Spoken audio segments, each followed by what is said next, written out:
ಕಥೆಯ ಶೀರ್ಷಿಕೆ ತೀರದ ಆಸೆ. ಮನೆಯ ಮಾಡಿನ ಕಿಂಡಿಯಿಂದ ಬಿಸಿಲು ಒಳಗಿಣುಕುತ್ತಿತ್ತು. ಹರಿದ ರಗ್ಗಿನ ಕಿಂಡಿಯಿಂದ ಬೆಳಕು ನೋಡುತ್ತಲೇ ಮಲಗಿದ್ದ ಕಿಟ್ಟಿ. ಅದಾಗಲೇ ಅವನವ್ವ 5-6 ಬಾರಿ ಏಟೊತ್ತು ಮಲಗಿದ್ದೀಯಲ್ಲ, ಒತ್ತುಟ್ಟಿ ಮಧ್ಯಾಹ್ನ ಆಯ್ತಾದೆ, ಹೇಳ್ತೀಯಾ ಹೆಂಗೆ ಎಂದು ಸುಪ್ರಭಾತ ಮೊಳಗಿಸಿಯಾಗಿತ್ತು. ಅವ್ವ ಹೀಗೆ ಬಾಯಿ ಮಾಡಿದಾಗಲೆಲ್ಲ ಕಿಟ್ಟಿಗೆ ಓದಿದವನ ಮನೆಯ ಟಿವಿಯಲ್ಲಿ ಬರುವ ಜಾಹೀರಾತಿನ ಚಿತ್ರ ಕಣ್ಮುಂದೆ ಬರುತ್ತಿತ್ತು. ದೊಡ್ಡದಾದ ಮಂಚ, ಅದರ ಮೇಲೆ ಮೆತ್ತನೆ ಹಾಸಿಗೆ, ಕೈಯಿಟ್ಟರೆ ಪುಸಕ್ಕನೆ ಒಳಹೋಗುವ ದಿಂಬು, ಮಖಮಲ್ಲಿನಂತೆ ನುಣುಪಾದ ರಗ್ಗು, ಮಲಗಿರುವ ಮಗನ ಕೆನ್ನೆಯನ್ನು ಹಕ್ಕಿಗರಿಯಂತೆ ನವಿರಾಗಿ ನೇವರಿಸಿ, "ಏಳು ಪುಟ್ಟ, ಬೆಳಗಾಯಿತು, ಸ್ಕೂಲಿಗೆ ಹೋಗಬೇಕಲ್ವ ಚಿನ್ನು" ಎಂದು ಮುದ್ದಾಗಿ ಎಬ್ಬಿಸುವ ಅಮ್ಮ. ಈ ಚಿತ್ರ ಕಿಟ್ಟಿಯ ಕನಸಿನಲ್ಲಿಯೂ ಬರುತ್ತಿತ್ತು. ಆದರೆ ಕನಸಿನಲ್ಲಿ ಅವ್ವ ಮಾತ್ರ ಇರುತ್ತಿರಲಿಲ್ಲ. ಕಿಟ್ಟಿಯ ಅವ್ವ ಕೆಂಪಮ್ಮನಿಗೆ 8 ಮಕ್ಕಳು. 8ನೆಯವನೇ ಕಿಟ್ಟಿ. 8ನೆಯವನಾಗಿ ಹುಟ್ಟಿದ್ದಕ್ಕೆ ಅವನಪ್ಪನ ಆಸೆಯಂತೆ ಕೃಷ್ಣನೆಂದು ಹೆಸರಿಟ್ಟರು. ಅವನು ಎಲ್ಲರ ಬಾಯಲ್ಲೂ ಕಿಟ್ಟಿ ಎಂದೇ ಪರಿಚಿತ. ಕಿಟ್ಟಿಯ ಅಪ್ಪ ಮಾಲಿಂಗ ಎತ್ತರವಾದ, ದೃಢವಾದ ನಿಲುವಿನ, ಗೋಧಿ ಮೈ ಬಣ್ಣದ, ಆಕರ್ಷಕ ರೂಪಿನ ವ್ಯಕ್ತಿ. "ನೀನು ಬ್ರಾಹ್ಮ್ರಕೇರಿಯಲ್ಲಿ ಹುಟ್ಟಬೇಕಿತ್ತು ನೋಡು" ಎಂದು ಕುರಿಯಜ್ಜ ಮಾಲಿಂಗನನ್ನು ನೋಡಿದಾಗಲೆಲ್ಲ ಹೇಳುತ್ತಿದ್ದ. ಅವರ ಕೇರಿಯಲ್ಲಿದ್ದ ವಾದ್ಯದ ತಂಡದಲ್ಲಿ ಮಾಲಿಂಗ ನಾಗಸ್ವರ ನುಡಿಸುತ್ತಿದ್ದ. ಅವನಿಗೆ ಅದ್ಭುತ ಎನಿಸುವಂತಹ ಶಾರೀರವಿತ್ತು. ರಾಜ್ಕುಮಾರ್ ಚಿತ್ರದ ಹಾಡುಗಳನ್ನು ಇಂಪಾಗಿ ಲಯಬದ್ಧವಾಗಿ ಹಾಡುತ್ತಿದ್ದರೆ ಥೇಟ್ ರಾಜ್ಕುಮಾರನನ್ನೇ ನೋಡಿದಂತಾಗುತ್ತದೆ ಎಂದು ಅವನ ಕೇರಿಯವರೇ ಹೊಗಳುತ್ತಿದ್ದರು. ಶಾಂತ ಸ್ವಭಾವದ ಮಾಲಿಂಗನಿಗೆ ಹೆಂಡತಿ ಕೆಂಪಮ್ಮ ತದ್ವಿರುದ್ಧವಾಗಿದ್ದಳು. ತಾರಕ ಸ್ವರದಲ್ಲಿ ಒಟಗುಟ್ಟುತ್ತಲೇ ಇರುವ, ಕಪ್ಪಗೆ ಕುಳ್ಳಗೆ ಇದ್ದ ಕೆಂಪಮ್ಮ ಅದೇಗೆ ಮಾಲಿಂಗನಿಗೆ ಜೋಡಿಯಾದಳೋ. ಮನೆ ತುಂಬ ಮಕ್ಕಳು, ಸದಾ ಅರೆ ಹೊಟ್ಟೆ, ತಲೆಗೆಳೆದರೆ ಕಾಲಿಗಿಲ್ಲ, ಕಾಲಿಗೆಳೆದರೆ ತಲೆಗಿಲ್ಲ ಎಂಬ ಸ್ಥಿತಿ. ಇದರ ಜೊತೆಗೆ ಇದಾವುದರ ಬಗೆಗೂ ತಲೆಕೆಡಿಸಿಕೊಳ್ಳದೆ ಸದಾ ತನ್ನ ನಾದದ ಲೋಕದಲ್ಲೇ ಮುಳುಗಿ ಹೋಗುತ್ತಿದ್ದ ಸ್ಥಿತಪ್ರಜ್ಞತೆ ಅವಳ ಕೋಪವನ್ನು ಕೆರಳಿಸುತ್ತಿದ್ದವು. ಅವಳ ಬದುಕಿನಲ್ಲಿ ಕಾಡುತ್ತಿದ್ದ ಎಲ್ಲ ಇಲ್ಲಗಳು ಅವಳ ಮನದಲ್ಲಿ ಕ್ಷುದ್ರ ರೂಪ ತಾಳಿ ಗಂಟಲಿನ ಮೂಲಕ ಅಸಹನೆಯ, ಹತಾಶೆಯ ದೊಡ್ಡ ಸ್ವರವಾಗಿ ಹೊರಹೊಮ್ಮುತ್ತಿದ್ದವು. ಅವ್ವ ಅಪ್ಪನನ್ನು ಹೀಯಾಳಿಸಿ ಬೈದಾಗ ಕಿಟ್ಟಿ ಕೆಲವೊಮ್ಮೆ ಅಪ್ಪನ ಕೊರಳಿಗಾತು ಬಿಕ್ಕುತ್ತಿದ್ದ. ಅವನ ಕಣ್ಣುಗಳಲ್ಲಿದ್ದ ದೈನ್ಯತೆ ಅಪ್ಪನಿಗೆ ಸಾಂತ್ವನ ಹೇಳುವಂತಿರುತ್ತಿತ್ತು. ನೋಡಲು ಥೇಟ್ ಅಪ್ಪನನ್ನೇ ಹೋಲುತ್ತಿದ್ದ ಕಿಟ್ಟಿ ಬಣ್ಣದಲ್ಲಿ ಮಾತ್ರ ಅವ್ವನ ಪಡಿಯಚ್ಚು. ಆದರೆ ಅಪ್ಪನಂತೆಯೇ ಅದ್ಭುತ ಆಡುಗಾರ. ಮಾಲಿಂಗನಿಗೆ ಎಲ್ಲ ಮಕ್ಕಳಿಗಿಂತ ಕಿಟ್ಟಿ ಎಂದರೆ ಪ್ರಾಣ. ಹರಿದ ರಗ್ಗಿನ ಸಂದಿಯಿಂದ ಅವು ಹೊರಬಂದ ಕಾಲನ್ನು ಒಳಗೆಳೆದುಕೊಂಡು ಮತ್ತೆ ಮುದುರಿ ಮಲಗುವ ಹವಣಿಕೆಯಲ್ಲಿದ್ದ ಕಿಟ್ಟಿಗೆ ತಟ್ಟನೆ ತಮಟೆ ಸದ್ದು ಕಿವಿಗೆ ಬಿದ್ದಿತ್ತು. ತಕ್ಷಣ ಮೇಲೆದ್ದ ಕಿಟ್ಟಿ ಜಾರುತ್ತಿದ್ದ ಚಡ್ಡಿಯನ್ನು ಮೇಲೆಳೆದುಕೊಂಡು ಬೀದಿಗೆ ಓಡಿದ್ದ. ತಮಟೆಯ ಚೆನ್ನ ಲಯಬದ್ಧವಾಗಿ ತಮಟೆ ಹೊಡೆಯುತ್ತಾ, "ಕೇಳ್ರಪ್ಪೋ ಕೇಳಿ, ಇವತ್ತು ರಾತ್ರಿ ಗೌಡ್ರ ಮನೇಲಿ ಕೇರಿಯ ಗಂಡು ಹೆಣ್ಣು ಎಲ್ರಿಗೂ ಊಟ ಕಣ್ರಪ್ಪೋ." ಕಿಟ್ಟಿಗೆ ಕುಣಿಯುವಷ್ಟು ಸಂತೋಷವಾಯಿತು. ಗೌಡ್ರ ಮನೇಲಿ ಊಟ ಅನ್ನೋದನ್ನು ಚೆನ್ನನಿಂದ ಮತ್ತೊಮ್ಮೆ ಕೇಳಿ ಖಚಿತಪಡಿಸಿಕೊಂಡು ಖುಷಿಯಿಂದ ಚೆನ್ನನ ಸುತ್ತ ಕುಣಿಯುತ್ತಿದ್ದ ಗೆಳೆಯರ ಜೊತೆ ತಾನೂ ಹೆಜ್ಜೆ ಬೆರೆಸಿದ. ಕುಣಿಯುತ್ತಲೇ ಮನೆಗೆ ಬಂದ ಕಿಟ್ಟಿ ಪಡಸಾಲೆಯಲ್ಲಿ ಕುಳಿತಿದ್ದ ಅಪ್ಪನನ್ನು ನೋಡಿ, "ಅಪ್ಪ, ಗೌಡ್ರ ಮನೇಲಿ ಊಟ ಅಂತೆ. ಅಪ್ಪ, ನೀ ಆಡ್ತೀಯಲ್ಲ, ವಿವಾಹ ಭೋಜನವಿದು, ವಿಚಿತ್ರ ಭಕ್ಷ್ಯಗಳಿವೋ, ಆಡಪ್ಪ" ಎಂದ. ಮಗ, "ಅದು ವಿವಾಹ ಅಲ್ಲ ಕಣ್ಲ, ವಿವಾಹ" ಎಂದು ಮಗನನ್ನು ತಿದ್ದಿದ. ಮಾಲಿಂಗನಷ್ಟೇ ಸುಂದರವಾಗಿ ಅವನ ನಾಲಿಗೆಯು ಸ್ಫುಟವಾಗಿ ಕನ್ನಡ ಮಾತನಾಡುತ್ತಿತ್ತು. "ಅಪ್ಪ ಮಗ ಇಬ್ಬರು ಯಾಸ ಕಟ್ಕೊಂಡು ಕುಣಿತಿರ್ತೀರೋ, ಉಣ್ಣಾಕ್ ಬರ್ತಿರೋ, ಕಾಸಿಲ್ಲದ ಯಾಸವೇ ಆಯಿತು ಜೀವನ ಎಲ್ಲ."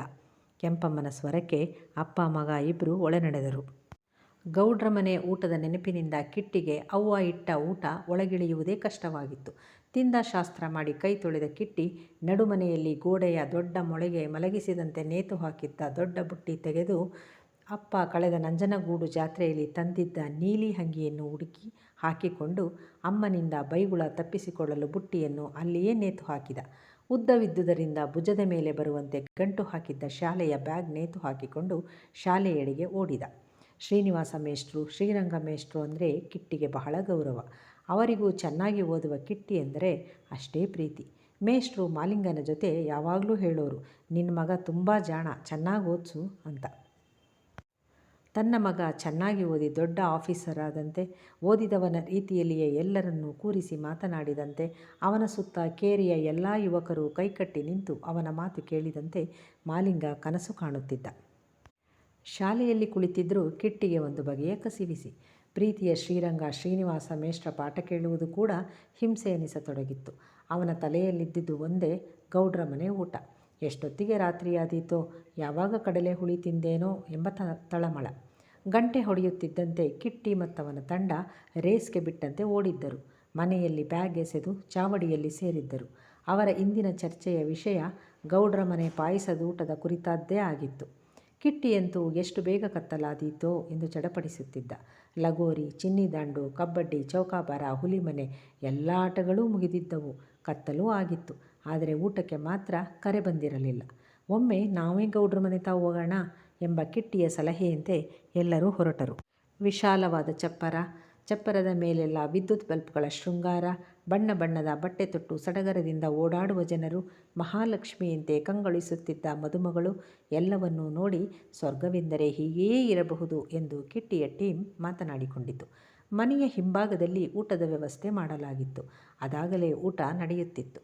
ಸುತ್ತ ಕಟ್ಟಿದ್ದ ತೆಂಗಿನ ಗರಿಯನ್ನು ಸ್ವಲ್ಪ ಸರಿಸಿ ನೋಡಿದ ಕಿಟ್ಟಿಯ ಬಾಯಲ್ಲಿ ನೀರುಕ್ಕಿತ್ತು.